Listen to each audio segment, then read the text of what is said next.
Hi again. My name is Robert Thomas Stevensentis, and I'm the author of the Book of Kings. And the Book of Kings is all about the aftermath science, and it's related to the four subjects of science, nature, man, and God. And I'm the author of the Book of Kings. There's the book right there. Hope you can see it. And today we'll be discussing religion, politics, and science really do mix. That's right. That is the biggest lie on the face of the earth, that religion and politics don't mix. And why is that? Well, we can start by starting with nations. In fact, I'm an American citizen. And if we go back to the founding fathers, when they broke from Europe, England, the king was also the head of the church at that time. And I don't think they wanted that to happen again, so they kind of distanced themselves to a certain degree. However, at the same time, they were all Christians, and their laws and everything that they did were predicated on the Holy Bible. In fact, when you look at the Declaration of Independence, it says life, the Creator giving life, liberty, and pursuit of happiness, and all these things. So in other words, we're endowed with these things from the Creator. And again, I said that Creator wasn't something that they were making up, some kind of God that was some kind of universal God. No, it's the God of the New and the Old Testament, which has to include the Father, Son, and Holy Spirit, which is Jesus Christ. And then everybody that was in office took an oath, laid their hands on the Bible, and all the laws in the land, and work on Sunday, no selling on Sunday. All these things were incorporated into our laws, and it wasn't until probably within the last 75 years that a lot of things would be taken away, because they keep going after the ideology that the United States has no religion, when in fact it does. We have freedom of religion here. However, the problems came in, I believe, when the founding fathers didn't recognize and state that this was a Christian country based on Christian ethics and the Ten Commandments. So what happens is that countries that don't have the Ten Commandments, basically they're in trouble. Even if you go back, who was handed the Ten Commandments? Well, it was Moses. And then eventually they became the state of Israel, or Israel, a nation. And God was part of that nation. So what happened is that over the years, they fell out of favor with God to the degree that they were taken into captivity and these kinds of things. These things were all recorded in the Bible. I'm not coming against the Jews. The Jews are our brothers, and man has failed miserably, no matter where he has been. But the biggest miserable and failings that happen in countries is the denial of at least the Ten Commandments, and where they're breaking the commandments of God. And that's where societies don't last that long. In other words, the United States of America is in trouble. It's distancing itself from God and claiming that we're just a place where anything goes, and our laws and that are not based on the Ten Commandments anymore, which is absolutely false. And that's why there's all kinds of craziness in the streets, and that's what you're going to find. People killing each other. They have no moral ethics. And this goes all the way down to all kinds of other degrees of criminal activities and coming against women and things of this nature. The abuses that have taken place in our country. So what is it about the politics and science? They're saying, well, or politics and religion, they don't mix. Well, that's false. That's false. You're taking God out of the equation.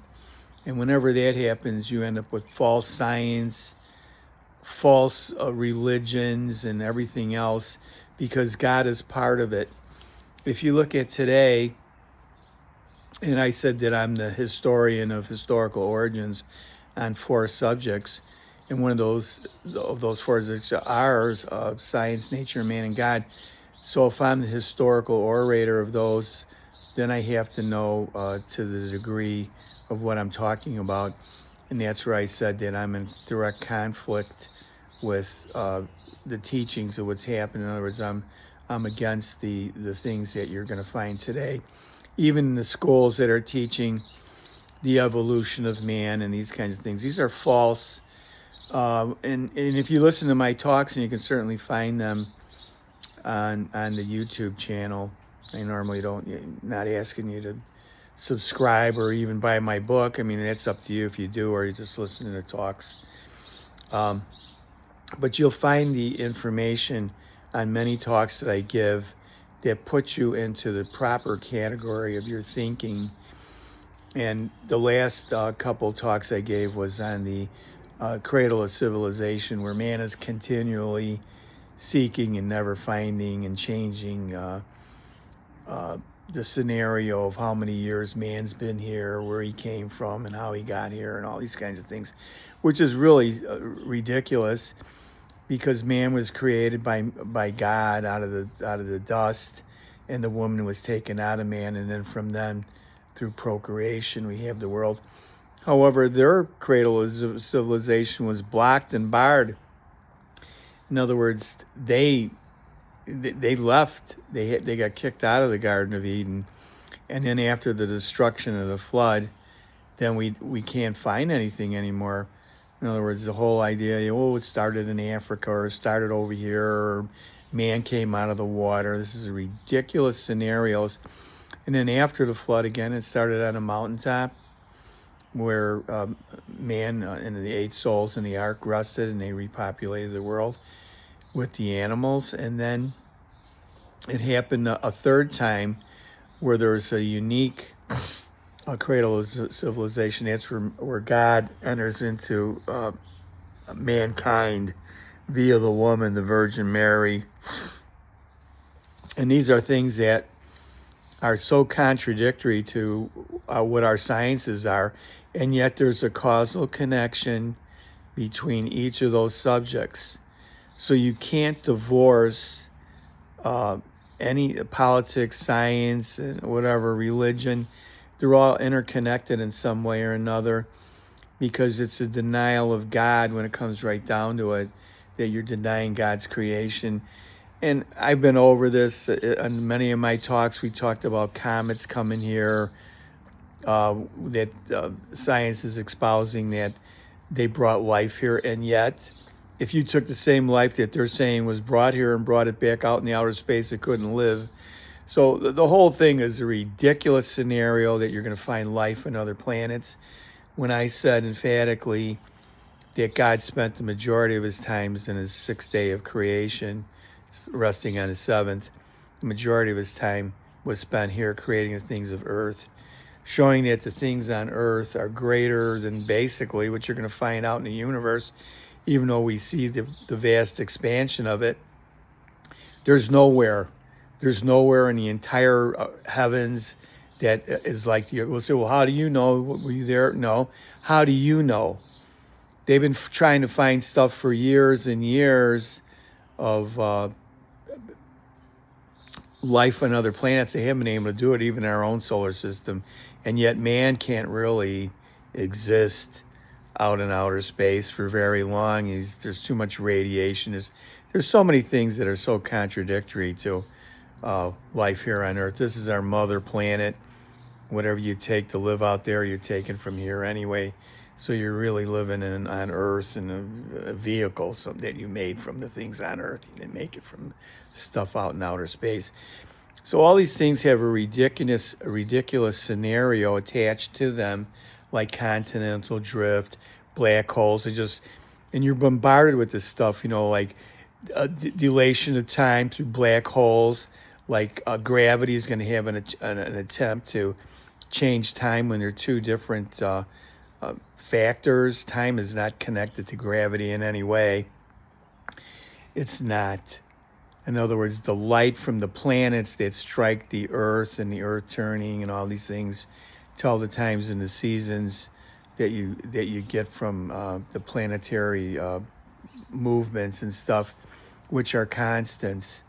So the whole idea that God brought comets here to kill all the dinosaurs, why would he do something like that after he claimed that whatever he did was good, very good?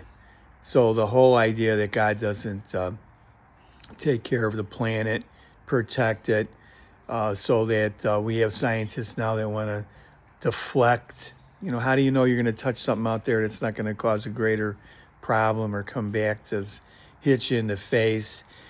Same thing with the science now of cloning and trying to change, I'm sorry, but the sexes and things of this nature, when in reality, we all, and I'm not saying people are Frankensteinish, but the whole idea of taking parts and making humans into something else and cloning is a disastrous recipe on some levels that's going to cause a problem.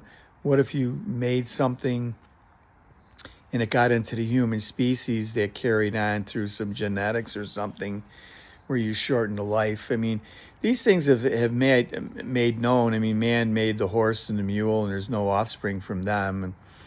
And if they were, they didn't live very long.